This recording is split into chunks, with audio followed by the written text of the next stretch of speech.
Hello दोस्तों, श्री शिवाय नमस्तुभ्यं। हम आप सभी का स्वागत है आप सबकी अपने यूट्यूब चैनल पे। आप लोग कैसे हैं? ठीक होंगे, स्वस्थ होंगे और बढ़िया ही होंगे। दोस्तों, वीडियो को बिल्कुल लास्ट तक देखिए। वीडियो अच्छी लगी तो वीडियो को लाइक करिए, चैनल को सब्सक्राइब करिए और लास्ट तक बने रहिए। जो मेरे न्यू भाई बहन जुड़े हुए हैं उनसे रिक्वेस्ट है कि वीडियो को लाइक करके चैनल को सब्सक्राइब कर लीजिए ताकि इनका नोटिफिकेशन आप तक के जाए। तो वो है आज की वीडियो जो होने वाली है वो बहुत ही अच्छे और मज़ेदार हैं। तो आप लोग वीडियो को बिल्कुल लास्ट तक देखिए क्योंकि तब आपको समझ में आएंगे। सबसे पहले तुलसी विवाह कब है? 1 या 2 अक्टूबर का, यानी नवंबर का। और तुलसी विवाह कैसे करें और तुलसी विवाह पर एक चीज़ ज़रूर चढ़ाएं। तो वो कौन सी चीज़ें होंगे? तो दोस्तों, वीडियो को बिल्कुल लास्ट तक देखना है और स्किप नहीं करना है। अगर आपने स्किप किया तो फिर आपको समझ में नहीं आएंगे। जय माता लक्ष्मी, श्री हरि विष्णु जरूर लिखिएगा। जो लोग लक्ष्मी प्राप्ति करने चाहेंगे वही, और जो नहीं कर रहे होंगे उनको तो कोई बात ही नहीं है। तो चलिए, कोई दिक्कत नहीं, आप लोग आगे बढ़ते हैं और आप सभी को बताते हैं। तो जानेंगे कि आपको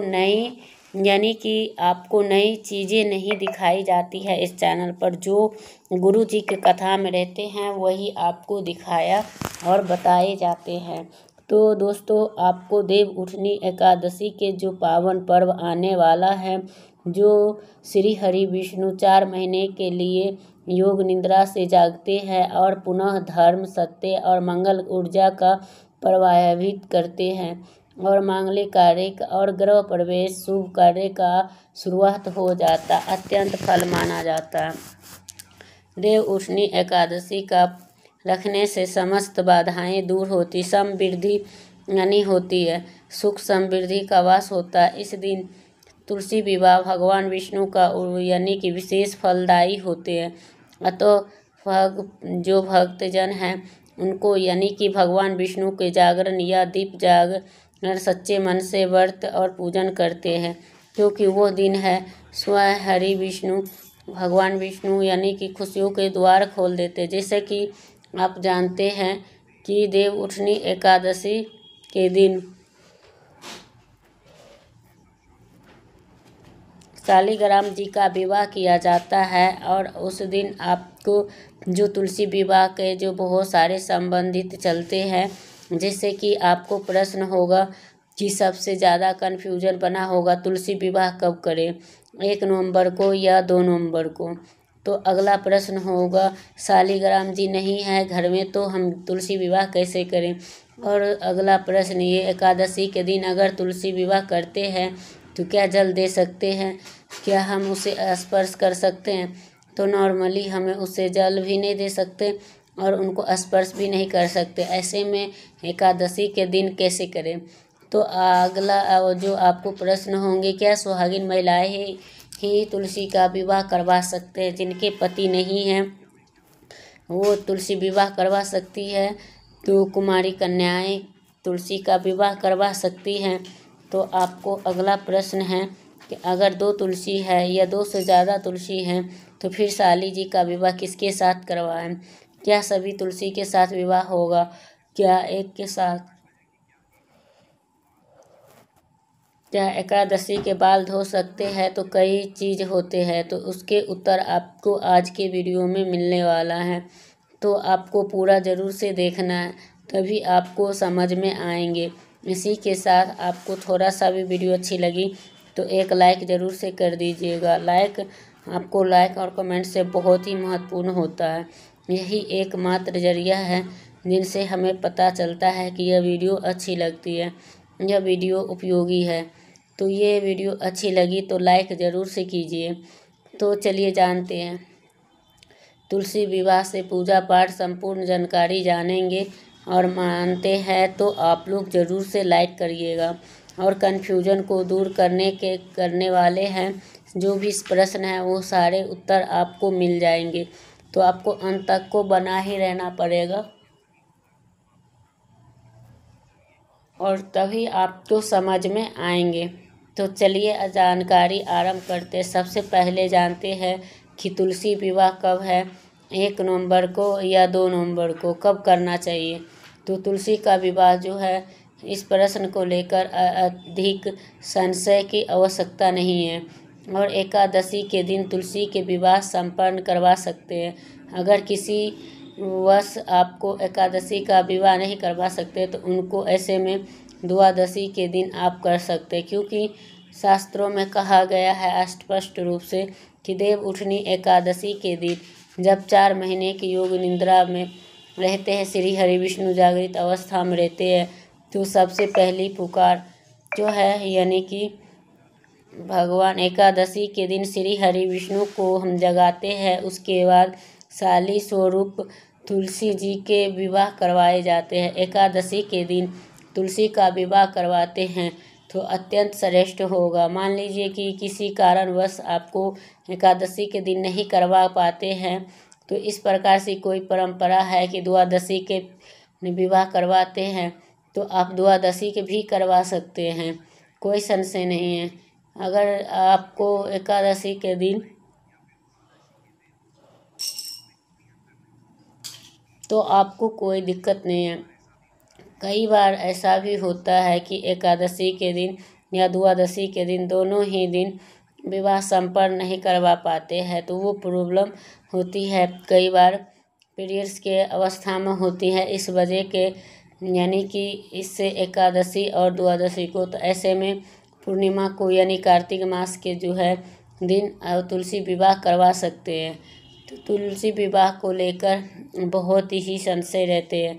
एकादशी से लेकर पूर्णिमा तक किसी दिन करवाया जा सकता है, तो आपको करना चाहिए, तो उनका लाभ और उतना ही मिलेगा, पुण्य फल प्राप्ति होगा। तो बहुत ही अधिक परेशानी होने की आवश्यकता नहीं है। आप लोगों को जिस दिन की सुविधा हो उसी दिन की तुलसी विवाह कर लीजिए। अच्छा, कई प्रश्न आए हैं कि तुलसी का विवाह नहीं होता है, नहीं करवाया जाता है, तो हम किस प्रकार से करें? क्या हम सिर्फ पूजा कर सकते हैं? क्या हम सुहाग के सामग्री अर्पित कर सकते हैं? तो तुलसी की पूजा कर ले, फेरा नहीं करेंगे तो चलेगा क्या? तो हाँ चलेगा। आपको जिस प्रकार से परंपरा है उसी प्रकार से नियम पालन कर सकते हैं। तुलसी विवाह नहीं करते हैं तो आपको गोपाल को हो तो आपको एक साथ रख के और उसके बाद ही आप तुलसी जी को पूजा कर सकते हैं। ज़रूरी नहीं है कि आपको पूजा ऐसे करें।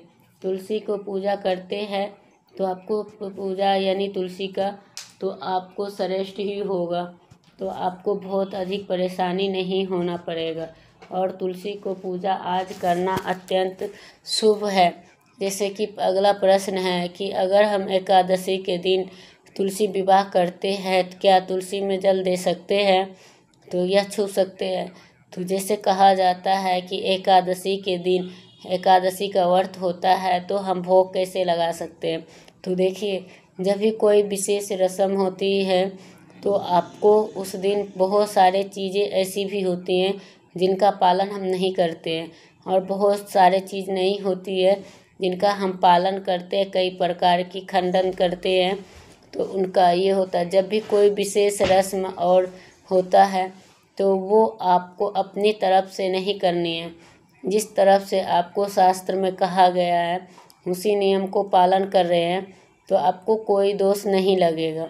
शास्त्रों में कहा गया है कि तुलसी का विवाह देव उठनी एकादशी के दिन करना चाहिए। तो आप जल भी दे सकते हैं, स्पर्श भी कर सकते हैं और भोग भी लगा सकते हैं। अगर एकादशी के दिन अगर विवाह नहीं कर रहे हैं तो द्वादशी के कर रहे हैं तो अब आपको न तो जल देना है नहीं तो भोग लगाना है। तब आपको विशेष रूप से तुलसी जी को एकादशी के दिन पूजा नहीं करना है। हर बार करते हैं उसी प्रकार से कीजिए। अब अगला प्रश्न है कि शालिग्राम जी नहीं है तो हम तुलसी विवाह कैसे करें? तो शालिग्राम जी नहीं है तो आप परेशान होने की कोई ज़रूरत नहीं है। श्री हरि विष्णु के पाप के बाद है तो आपको चित्र है तो उनके साथ तुलसी विवाह करवा सकते हैं। जैसे कि आपके पास लड्डू गोपाल जी है और तुलसी विवाह करवा सकते हैं। तो श्री कृष्ण का कोई फोटो है या मूर्ति है तो उनके साथ विवाह कर सकते हैं। एक चीज़ का आपको ध्यान रखना है, श्री हरि विष्णु अपने रखते हैं तो आपको उनके साथ माँ लक्ष्मी नहीं होनी चाहिए। और भगवान कृष्ण की यानी फ़ोटो के साथ विवाह करवा रहे हैं तो आपको नहीं होनी चाहिए। मतलब जो भी चीज़ है या मूर्ति है तो अकेले हो तो आपको इस बात का ध्यान रखना चाहिए। अगला प्रश्न है, क्या एकादशी के दिन हम बाल धो सकते हैं? तो देखिए, एकादशी के दिन बाल नहीं धोना चाहिए। जैसे दशमी तिथि के दिन हम नियम पालन करते शुद्धता का, सात्विकता का, उसी दिन हम धोते हैं और शुद्ध और सात्विक भोजन लेते हैं, उसी दिन हम बाल धो लें। और गंगा जल से मिश्रित जल से सिर पे पानी डालकर स्नान कर सकते हैं, शैम्पू मत कीजिए। अगला प्रश्न ये है कि अगर 2 तुलसी है या 2 से अधिक तुलसी है तो क्या सभी तुलसी का विवाह शालिग्राम के साथ करवाया जाएगा, क्या किसी एक का?